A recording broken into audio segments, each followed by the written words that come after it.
ஆடி 18ஆம் தேதியன்று வரும் ஆடிப்பெருக்கு தினம் நம் தமிழ்நாட்டில் நீர்நிலைகளுக்கு நன்றி தெரிவிக்கும் ஒரு திருவிழாவாக இது கொண்டாடப்படுகிறது. இந்த நாளில் உழவர்கள் தங்களது பணிகளை நதிகளுக்கு வணக்கத்தை கூறி நன்றியை தெரிவித்து தொடங்குவர்.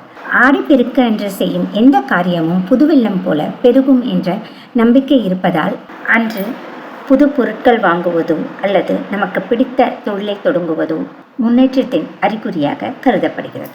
ஆடிப்பட்டம் தேடி விதை என்ற சொற்றொடர் உருவானது இதனால் தானோ என்னவோ. புதுமணமான தம்பதிகள் தாங்கள் மாற்றிய மாலையை காவிரி ஆற்றில் விட்டு காவிரி எண்ணெயை வணங்கினால் அவர்களுடைய தாம்பத்தியம் சிறப்பாக அமையும் என்ற நம்பிக்கை உள்ளது. திருமணமான பெண் தன்னுடைய தாலி சரடை மாற்றிக்கொள்ளும் தினமாகவும் இது அமைகிறது. இந்த தினத்தில் காவிரி எண்ணெயை வணங்கும் கன்னி பெண்களுக்கு நல்ல கணவனை அமைத்து தருவாள் என்ற நம்பிக்கையும் இருக்கிறது. இந்த நாளில் சப்த கன்னியரை வழிபட்டால் அவர்கள் நாம் விரும்பியதை நடத்தி தருவார்கள்